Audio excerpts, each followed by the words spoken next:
Hello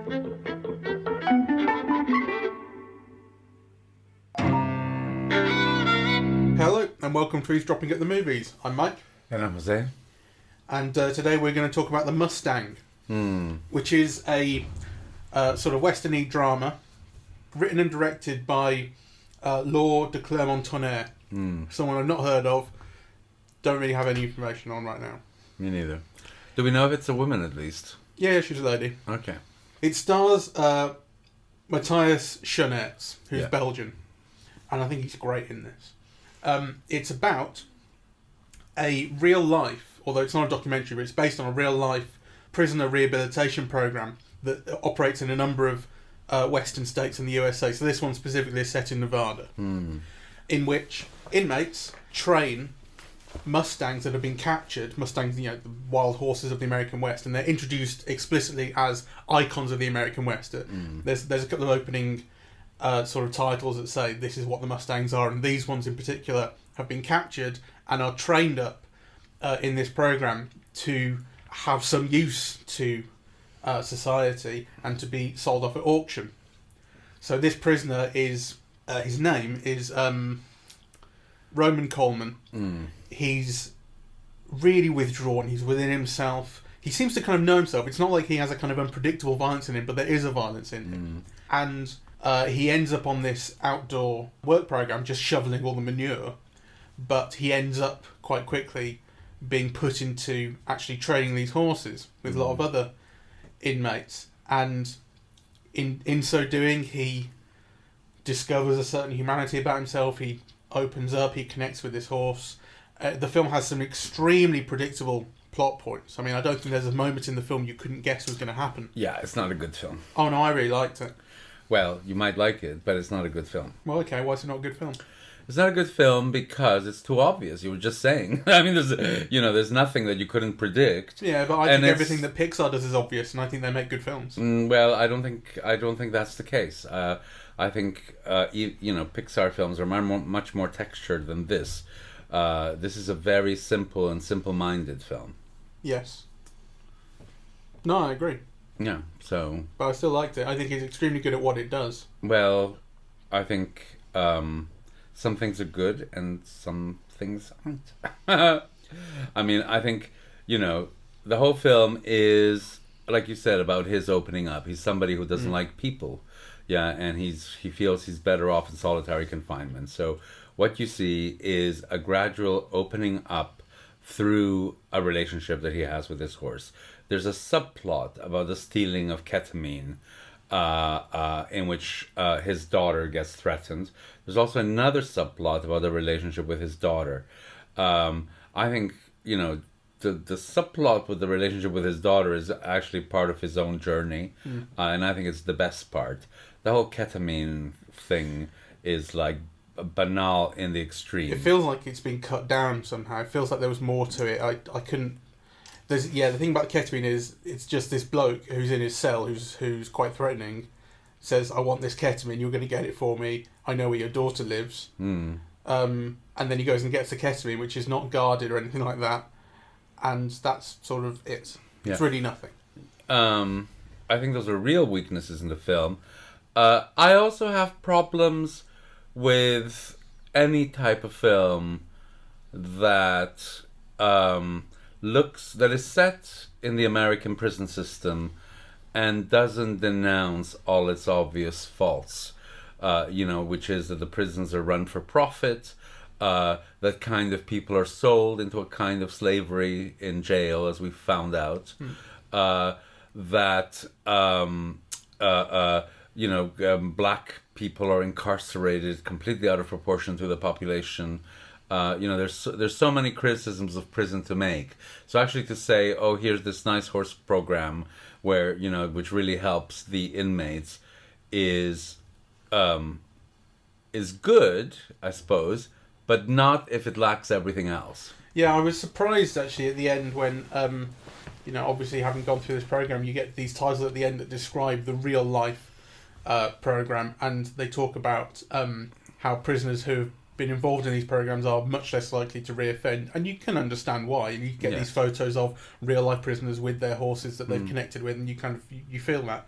But I mean, I was surprised because the film is essentially uncritical of the prison system. Yes. It doesn't show it to be kind of wonderful and humane, but it doesn't criticise it nearly as much as it could or should. That's right. And the film has the opportunity to do so. And this is what I mean by it's lacking texture. Because, you know, to have it set in the mountains and to have the horses and to have the relationship with the horses does not negate kind of dealing with everything else. You know, I mean, you could have, you know, just kind of through background or images or, you know, a tiny incidents kind of, you know, set the main story but actually added everything else. And this is why I think it's a poor film. It's very one note. It is very one note. But I like the one note that it plays. I think it plays a man and his horse. Yeah, it is. It really is that simple. It is a man and his horse, and you know the film. I mean, the film doesn't open up on the prison. It opens up on these images of wild Mustangs, and you know, I mean, there's some very beautiful photography, and it's interesting kind of photographing a horse because they are incredible to look at, but you can't necessarily always get a good read on their faces. They don't really have facial expressions in the same way that other animals do. You have to read into their body language and the way they hold their ears and things like that. But you do get some kind of wonderful imagery here, and then the horses start running, and you hear this rumbling, and you go, "What's that?" It turns out it's a helicopter. So, you know, this, and I think the photography at the start is fantastic with these kind of long lens shots that just show this landscape just kind of filling the screen from top to bottom, you know, and these horses running across it, and they can't escape from these helicopters. And so the start is these horses are taken prisoner. Cut to the prisoner, Roman, in this sort of interview with a sort of prison official who's trying to figure out where she can put him and, you know, what kind of room she can put him in. So the film very transparently from the start says this horse and this prisoner are the same thing. You know, to the extent actually that, you know, these horses they don't like travel off site to go and train these horses. They are on site. They're next door to the prison. You know, like they're within the same sort of barbed wire walls. You know, and you know, so the horse, in particular, the horse that Roman trains, that he ends up calling Marcus, is kind of, they're warned about him being, you know, don't go near him because he's a dangerous horse, he's unpredictable, blah blah blah, and he's kept in a separate pen in solitary confinement. And the horse and Roman share this same kind of deep lying desire and willingness to connect to someone, but a kind of a behavioural barrier to doing so. Yeah, it's like, again, banal, really. Like, you know, it's kind of extremely simplistic allegorization. Yeah. I also didn't like Connie Britton, who plays the officer who assigns him to that, yeah, and runs the community group. I thought she was like too harsh, and again, kind of one note, really. She's a famous TV star from Nashville. I never saw Nashville. So yeah, I liked it very much, but you know, it's surprising to see her here, and then, you know, kind of, I don't think she does enough with it, really. No, though it's a very light role too, with not a lot in it. Some of the horse stuff, I wasn't surprised when in the closing credits Robert Redford's name came up as an executive producer, because I think you can feel his kind of there's something in the way that the horses are just so pleasant and humanised and dealt with so gently and that sort of thing by the film. Yes, that you kind of feel him. I mean, when Roman punches the horse early on, when he doesn't know what he's doing, did you feel? What did you feel towards Roman when that happened? Well, you know, I grew up around kind of horses. Yeah, you grew up around everything. Well, you know, kind of. I remember my uncle punching a horse. You know, I think the horse tried to bite him, and my uncle just punched him in the nose. So I didn't. You know, I mean, I think in the film it's meant to be this exceptional outburst of violence and.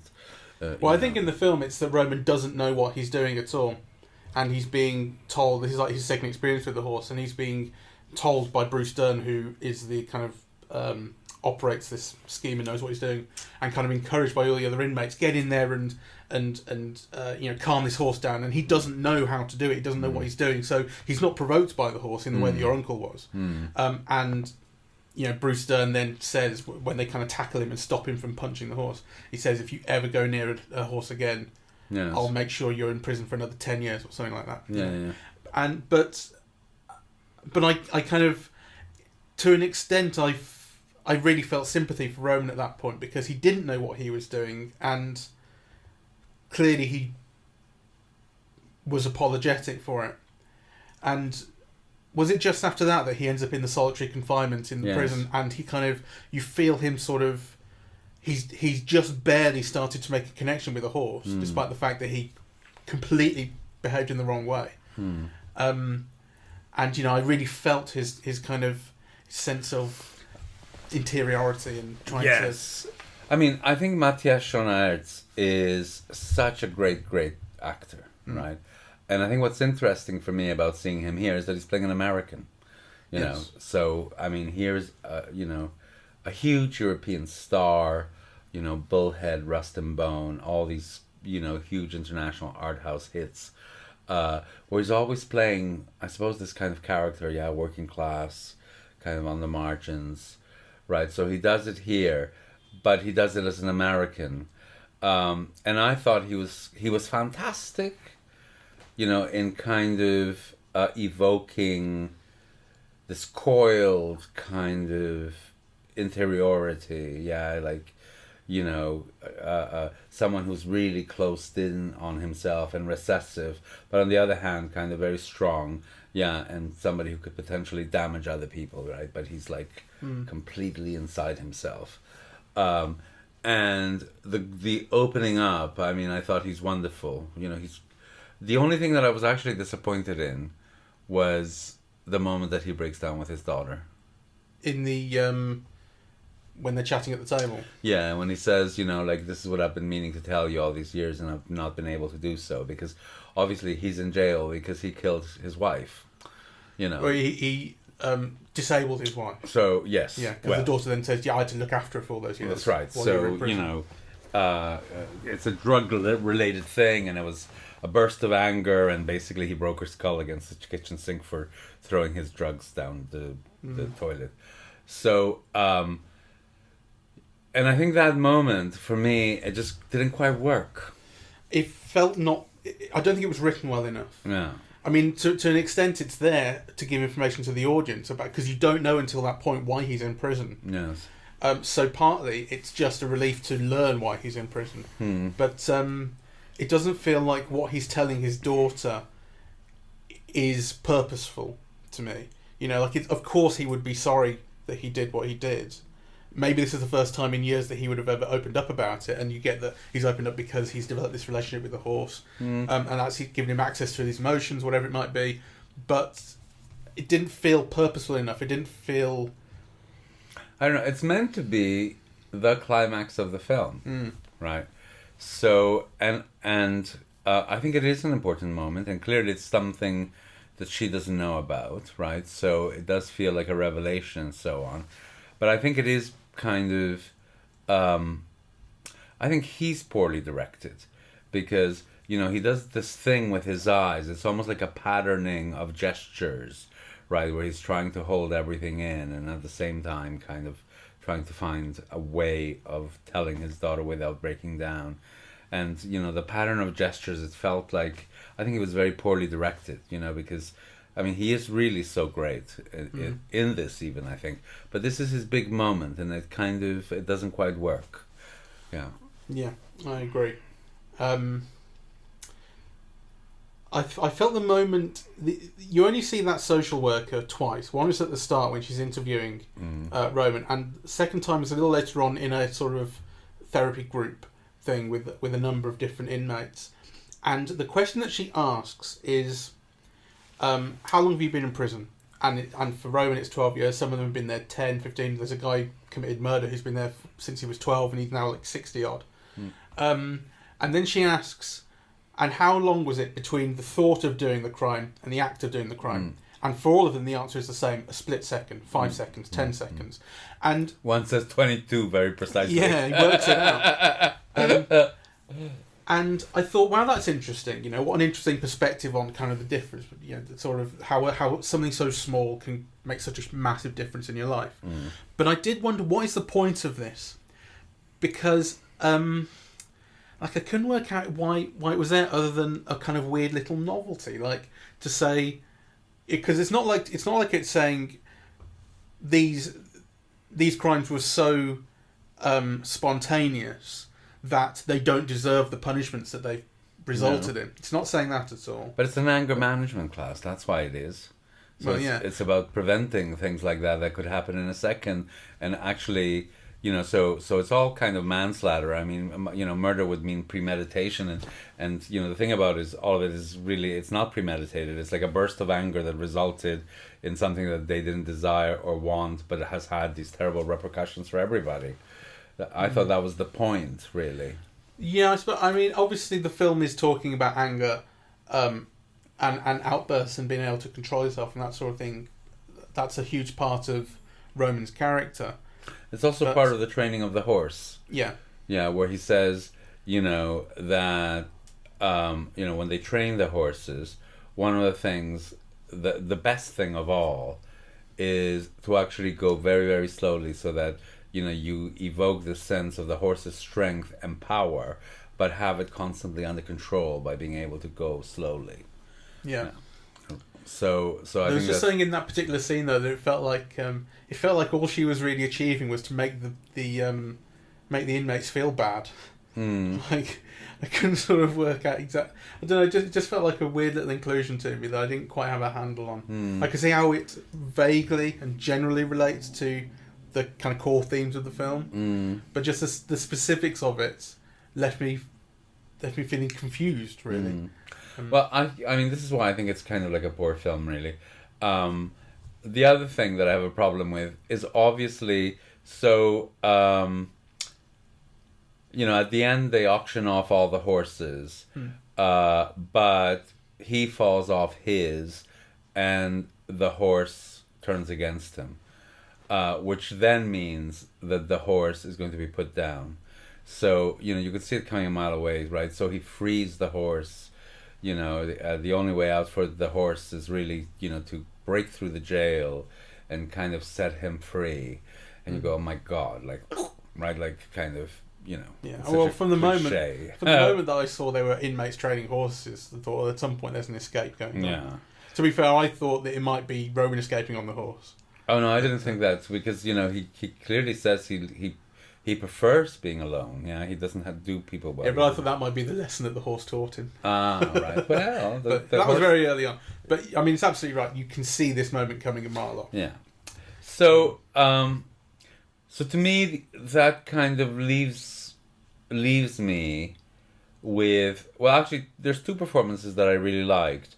One is the young black man who gets murdered. Henry, I'll just find his name. Jason Mitchell. Jason Mitchell, I thought was fabulous. He's a warm and engaging and natural, and then he does these incredibly athletic feats on the horse. He was Eazy-E in Straight Outta Compton. Ah, okay. Yeah, the NWA film. Right. Well, he was great. I didn't believe for a second that Bruce Dern, had been a rodeo driver, right? So he's basically kind of playing a kind of a cliche by the numbers, the ornery old guy who, So I don't rate that at all. So,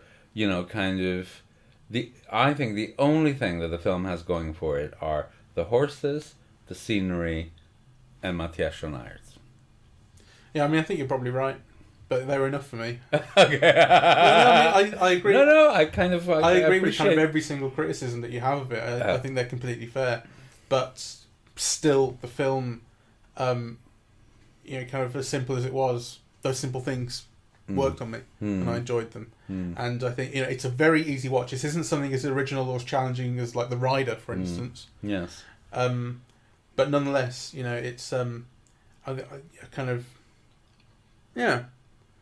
Like I said earlier, it plays one note, but I like the note that it plays, and I think it plays it quite well, and it's hugely dependent on that performance by Matthias Schoenaerts, who is wonderful, and he brings the film all its humanity. Yes, he's a joy to watch, actually, because he really, it's like, with some actors you feel you can read their thinking, and you can read their thinking not only through what they say, but just through their eyes and through their body language. I mean, his body language in this is fantastic. Yeah. So he's kind of like a coiled truck, about to like push up to 100 or something. So yeah, that was a pleasure, and I'm glad I saw it. I suppose the question that's left is there an ideological sort of aspect to it? Not project exactly, but something that is because it is kind of ideologically so anodyne. I just wonder. I suppose a clue to this, might be the director who also wrote the screenplay, right? And my feeling, which could be completely wrong because I absolutely know nothing about this director, but I bet you she's some kind of European French woman who loves horses and found this story in America and decided this will make a good story, without actually having the context or depth or background to have a view other than that. Yeah.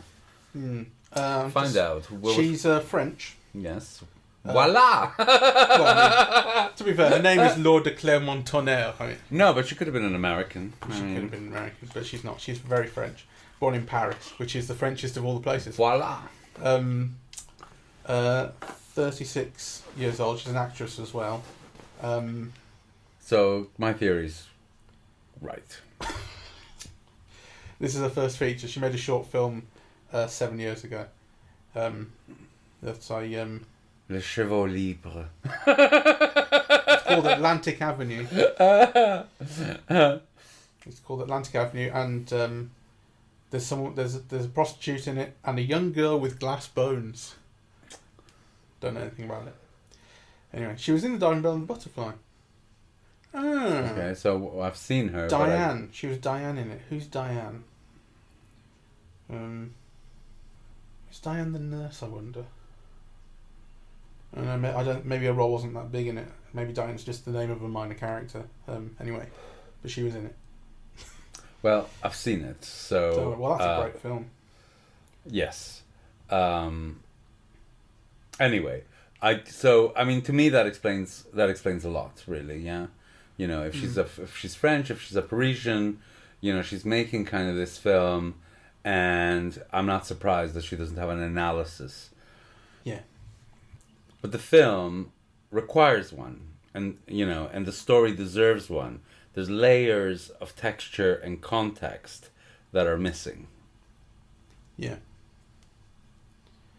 I agree. Good. And yet... You love it.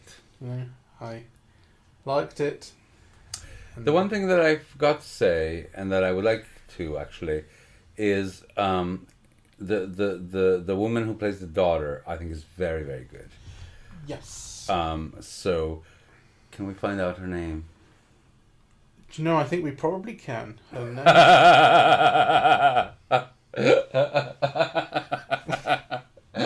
Thank you. Martha. Gideon Adlon. Gideon. Okay, that's an odd name. She looks kind of Latina, or, which I thought kind of again would add an interesting thing to the story, if it had been more fully fleshed out. Gideon. Her first name's Gideon. From Gideon Adlon. There you go. Who knew? Okay. Her siblings are called Odessa and Rocky. So I think her parents were hippies. Right. Clearly.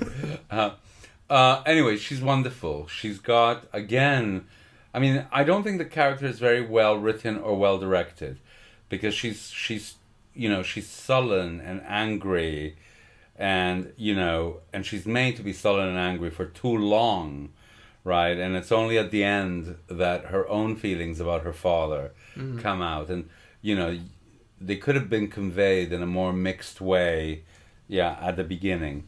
But I do think that's the director's fault, because she's got this lovely presence and this kind of luminosity, really, and kind of this distance. I mean, initially I thought she was his wife or his partner. I thought they were brother and sister, actually. Or brother and sister. Yeah. I mean, it changed. Initially I thought it was the wife. Then, of course, when she says, well, grandmother, then I thought it was brother and sister. And then only later is it revealed that it's his daughter. So, but I loved her in it. I thought, she really kind of, she brought real presence.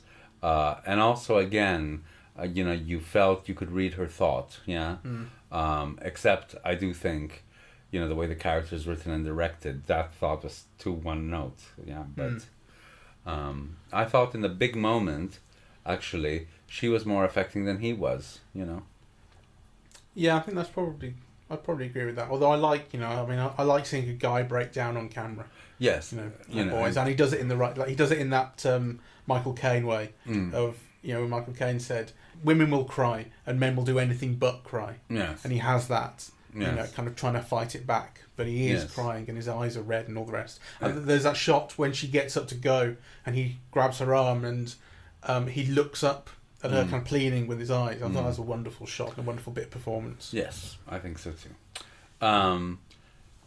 So fairly middle of the road. It's not going to challenge anyone's preconceptions about anything.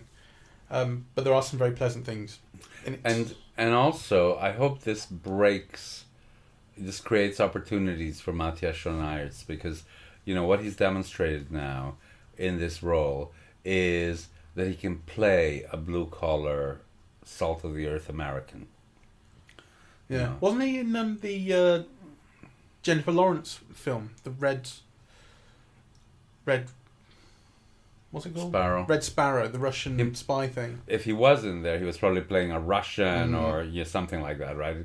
Like, so he's, I've seen him play many things now. He's played like, Nazis and all kinds of things. But he's always, at least in my memory, played Europeans, right? And kind of this is the first time I've seen him play like, a kind of a working class kind of American, and he plays it really well. Yeah. And convincingly. I mean, it's one of those things where if you didn't know he was Belgian, you wouldn't have any clue. It's not like his accent is, exactly anything like that. So I hope this kind of... if this is the film that breaks him to America, then it'll be deserved. I'd be surprised, because it's not going to be a big box office success. What I mean is not to break him to America as a star, but to break him to casting directors or other directors. This guy can play, something else Something other better. than just like, The Foreigner. Yeah. Sure. Yeah. So, all right. Well, thank you very much for listening. We are eavesdropping at the movies, and we are on iTunes, SoundCloud, and YouTube. Our social media is Facebook and Twitter at Eavesdrop Movies, and the website is eavesdroppingatthemovies.com. Thank you very much. Bye bye.